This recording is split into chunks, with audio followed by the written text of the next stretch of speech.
Bonjour à tous.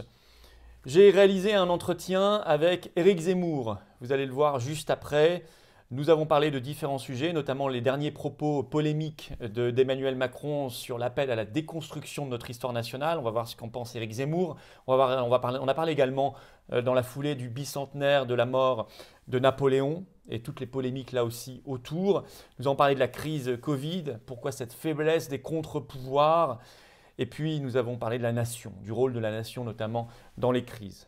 Alors qu'on partage des orientations ou pas d'Éric Zemmour, vous allez voir, c'était passionnant, c'est intéressant, c'est stimulant intellectuellement. Et je suis heureux d'ouvrir cette chaîne à des personnalités qui ont des points d'accord, des points de désaccord. Mais c'est ça le débat, c'est ça notre capacité d'avancer dans notre pays. Je remercie Éric Zemmour pour cet entretien. Et vous me direz ce que vous en avez pensé évidemment en commentaire. Voilà. De toutes les façons, le combat pour le patriotisme, pour la France, pour la justice, pour la vérité, pour la liberté, c'est un combat essentiel que nous menons. Et je vous invite à nous rejoindre, à le mener avec nous. Le lien pour avoir cette carte orange d'adhérent aux Patriotes, pour adhérer, réadhérer ou faire un don de soutien à toutes nos actions se trouve sous la vidéo en description et ceci est largement défiscalisé pour vous. Le lien pour adhérer est également en commentaire épinglé et en fin de vidéo, en fin d'entretien. Vous pourrez cliquer directement sur l'écran pour nous rejoindre. Et je vous dis bienvenue d'avance aux Patriotes, qui est une maison commune des souverainistes. Et bravo, vraiment bravo, du fond du cœur à ceux qui font un don de soutien à toutes nos actions. Bon entretien et vive la France. Éric Zemmour, bonjour. Bonjour.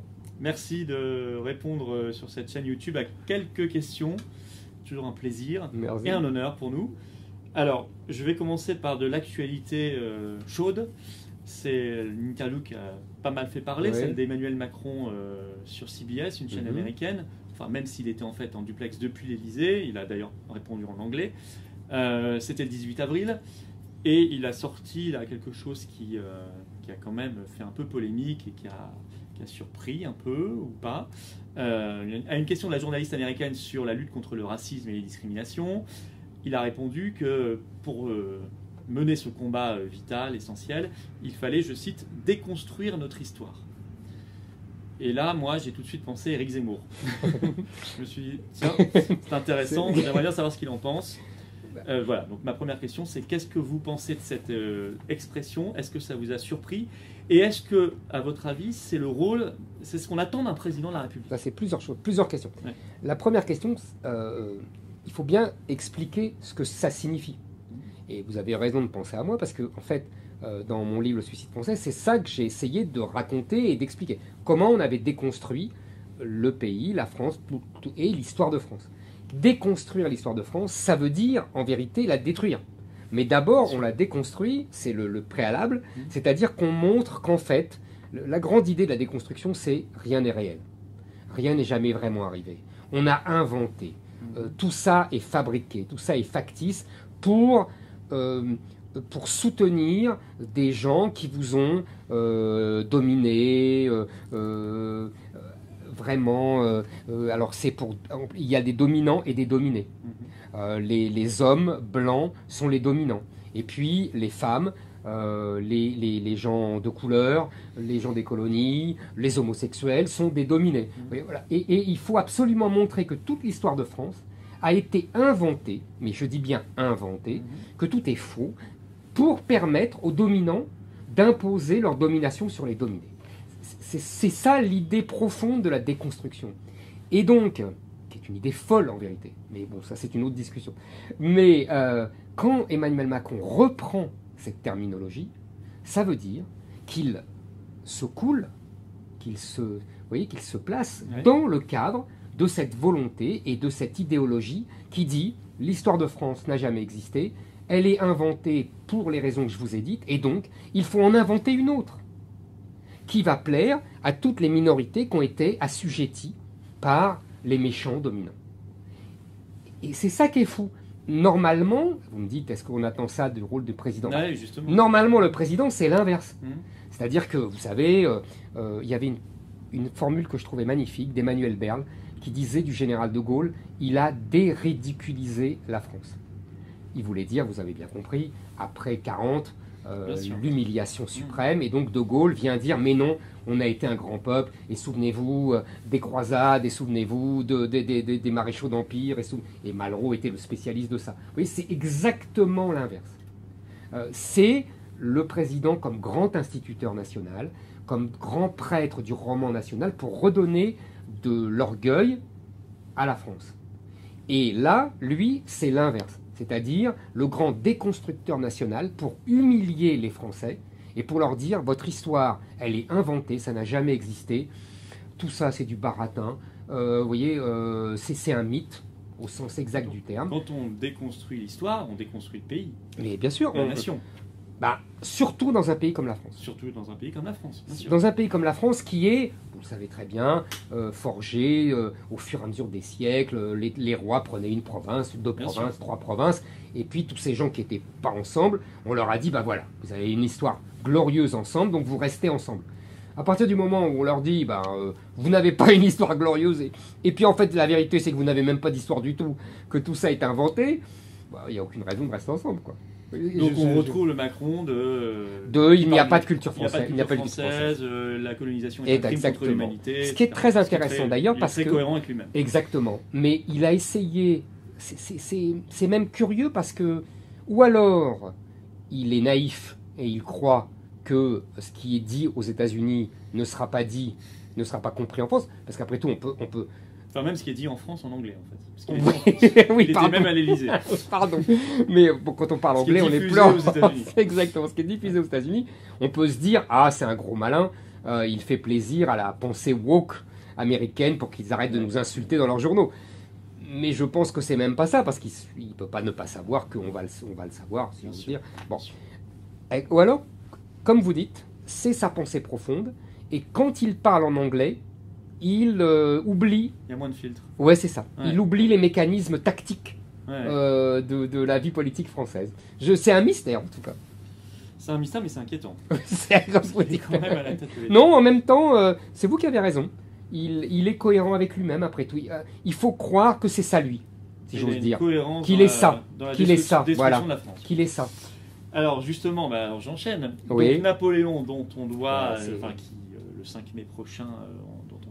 le 200e anniversaire de sa mort. De la mort, donc le 5 mai prochain, c'était le 5 mai 1821, 5 mai 2021. Alors il faut déconstruire Napoléon ou il faut célébrer les 200 ans de la mort de Napoléon? C'est exactement la même discussion. C'est drôle parce que ça va dans c'est la même discussion.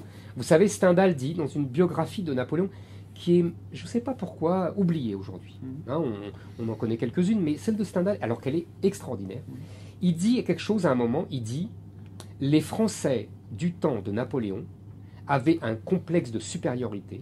Ils se prenaient pour des gens supérieurs au reste de l'humanité. Il dit, on n'a connu ça que 2 fois dans l'histoire, les Romains de l'Empire romain et les Espagnols du grand empire de Charles Quint. Et il dit, les Français, d'abord ils s'étaient émancipés des rois, ils étaient les seuls, et deuxièmement, ils avaient le plus grand homme du monde à leur tête et ils dominaient l'Europe. C'est ça, pour moi, Napoléon. Et c'est pour ça que... C'est pas très 2021, tout ça. Vous avez tout compris. Je vais vous citer un propos très 2021, c'est justement sur le sujet. La ministre, alors elle est ministre en charge de l'égalité. Elisabeth Moreno, qui a déclaré le 7 mars sur RTL, il était l'un des plus grands misogynes. Donc, est-ce qu'on doit célébrer un misogyne, en fait? Mais c'est ça, vous avez tout compris. Normalement, on se moque complètement qu'il était misogyne ou pas. On s'en moque en vérité. Pour l'histoire, pour sa politique, on peut critiquer sa politique d'ailleurs, évidemment, mais on peut critiquer ses choix, il a fait des erreurs et tout. Mais la misogynie, normalement, relevait du terrain privé. Quand le général de Gaulle disait à Yvonne, quand les rares fois où elle voulait intervenir en politique, Yvonne, taisez-vous, vous ne connaissez rien, c'est exactement la même chose. Est-ce qu'on fait reproche? Donc, normalement, on doit faire reproche au général de Gaulle sa misogynie. Est-ce que ça change sa grandeur dans l'histoire de France? Non. Oui, ou à Marché qui demandait à Liliane de faire les valises. C'est pas après 2021 non plus. Absolument. Et moi, je pense, c'est marrant ce que vous dites, moi, je pense que Napoléon est vraiment la quintessence de tout ce que l'époque, quand je veux dire l'époque, évidemment, c'est l'idéologie dominante, déteste. C'est un homme, effectivement misogyne, un guerrier, un conquérant, quelqu'un qui veut dominer, qui dit si la France ne domine pas, elle sera dominée, qui ne donne pas le choix, qui ne fait pas croire que on va tous être gentils et que on va s'entendre. Vous voyez, et il incarne tout ce que l'époque déteste. L'époque aime. Vous voyez, et d'après moi, c'est pour ça qu'on lui cherche des poux dans la tête. Alors évidemment, c'est la misogynie, c'est le rétablissement de l'esclavage. Personne ne veut comprendre pourquoi il fait ça. Pourquoi? Parce que c'est dans le cadre de la lutte mondiale contre l'Angleterre. Non, mais il n'y a plus de contexte historique. Voilà, c'est rien. Exactement. On juge l'époque avec de voilà, et on simplifie. Et on pire que ça. On théorise. C'est ça qui est extraordinaire. Moi, je suis de ceux qui pensent que il a fait ça.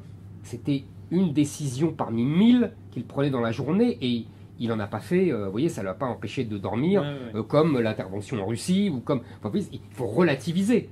Aujourd'hui, on a décidé que c'était le truc le plus important et que ça prouvait qu'il avait une volonté d'extermination des Noirs, de la négrophobie. Il était à 1000 lieues de tout ça, ça n'existait pas tout ça. Vous savez, il y a une très jolie formule dans Eliphore. Eliphore a écrit un tout petit bouquin sur Napoléon, un parmi 100, et à un moment, il dit... il n'était pas méchant, mais c'est pas par gentillesse, c'est parce qu'il n'avait pas le temps. Et il dit, est-ce que quelqu'un qui marche vite et qui cogne contre une pierre, est-ce qu'il en veut à la pierre? Non. Très bien. Alors je vais parler d'un autre sujet d'actualité, la crise Covid. On est quand même soumis à des privations historiques de liberté depuis plus d'1 an maintenant, ce qui n'est pas le cas d'ailleurs dans tous les pays. Il y a d'autres pays qui ont choisi d'autres stratégies, d'ailleurs parfois beaucoup plus efficaces que la France, et qui n'ont pas, comme cela, séquestré leur peuple. Moi, ce qui me frappe dans cette crise depuis le début, enfin une des nombreuses choses qui me frappent, je vais dire, c'est la faiblesse des contre-pouvoirs. Je m'entends. Alors le Parlement, la plupart des grands médias, d'accord, qui sont suivis sur ce que dit Macron, mais je ne suis pas très surpris, ils sont toujours comme ça. Le Parlement. Et les grands partis d'opposition qui sont quand même absolument absents, qui sont là pour timorer, ou qui remettent en cause un peu le calendrier, qui ne rentrent pas dans le fond. Et puis, celui qu'on appelle normalement en France le juge des libertés, c'est-à-dire le Conseil d'État, qui parfois est extrêmement, mais vous allez nous en parler, sourcilleux, pointilleux sur certains points, et qui là, quand il s'agit des plus grandes libertés fondamentales des Français, est totalement aux abonnés absents. Et valide tout ce que fait le gouvernement. C'est très intéressant, je vais vous dire. Vous en pensez quoi de tout ça? Parce que décidément, il y a une cohérence dans vos questions. Je me demande même si vous avez remarqué à quel point il y a une cohérence. Je vais vous dire pourquoi.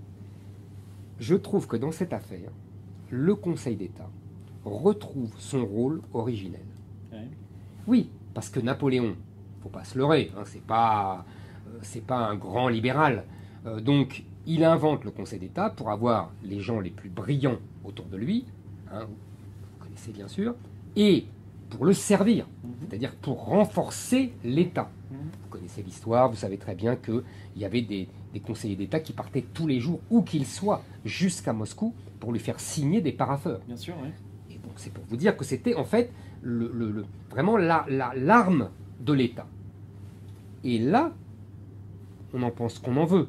Là, on peut dire que c'est privatif de liberté, vous avez raison. Mais il faut reconnaître qu'il retrouve là son rôle originel voulu par Napoléon, c'est-à-dire être le bras armé de l'État quand l'État a besoin. Et vous allez voir pourquoi je vous dis ça. Parce que, en vérité, le Conseil d'État se contredit lui-même. Parce que depuis 50 ans, depuis 40 ans, il prétend ne plus avoir ce rôle-là. Et avoir au contraire un rôle, vous l'avez très bien dit, de défenseur des libertés individuelles, etc. En particulier pour tout ce qui a trait à l'immigration.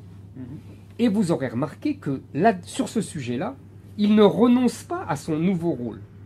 Oui. Vous avez remarqué en janvier, le gouvernement a voulu suspendre le regroupement familial. Voilà. Je crois que personne n'en a entendu parler. Exactement. On a très peu parlé, pour des raisons sanitaires. Et là, le Conseil d'État est intervenu en disant non, par contre, le regroupement familial, vous n'y touchez pas. Eh bien, vous avez très bien dit. Et vous avez remarqué. Mais il l'a justifié par la jurisprudence européenne. Mais bien sûr, mais il n'avait pas besoin. En vérité, il pourrait, c'est lui-même, souvenez-vous, en 78, c'est l'arrêt Gisti qui est pour moi la mère de toutes les catastrophes.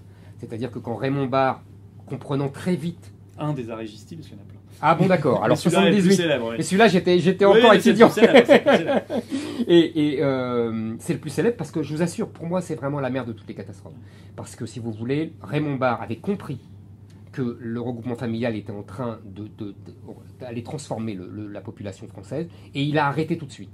c'était très intelligent de sa part, et c'est le Conseil d'État qui a cassé ce décret de Raymond Barre. Voilà. Donc, si vous voulez, c'est une vieille histoire. Pourquoi je vous dis ça? Parce que là, il a refait la même chose, et il a continué il y a, je ne veux pas vous dire quelques jours, peut-être quelques semaines, mais je ne veux pas vous dire de bêtises, pour les ramener les épouses. Oui. Et les mariages des binationaux. Il a validé ça aussi. Exactement. Alors vous voyez, et là vraiment, pour moi, c'est vraiment la contradiction majeure du Conseil d'État et sa logique profonde. C'est-à-dire que pour l'immigration, c'est le respect absolu de la liberté. Là, il n'y a plus de considération de l'intérêt de l'État et de l'intérêt de la France.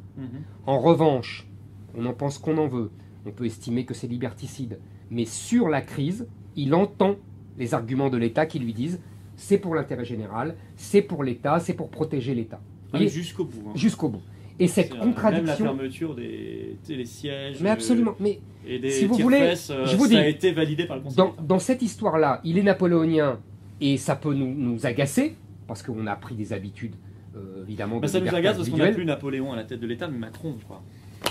Vous avez tout Donc dit. on se dit Vous que avez les tout décisions dit. Vous avez tout dit. Vous avez tout dit. Et aussi, bah voilà, vous connaissez le mot d'une dame à qui on dit est-ce que vous voulez la monarchie, la République ou l'Empire?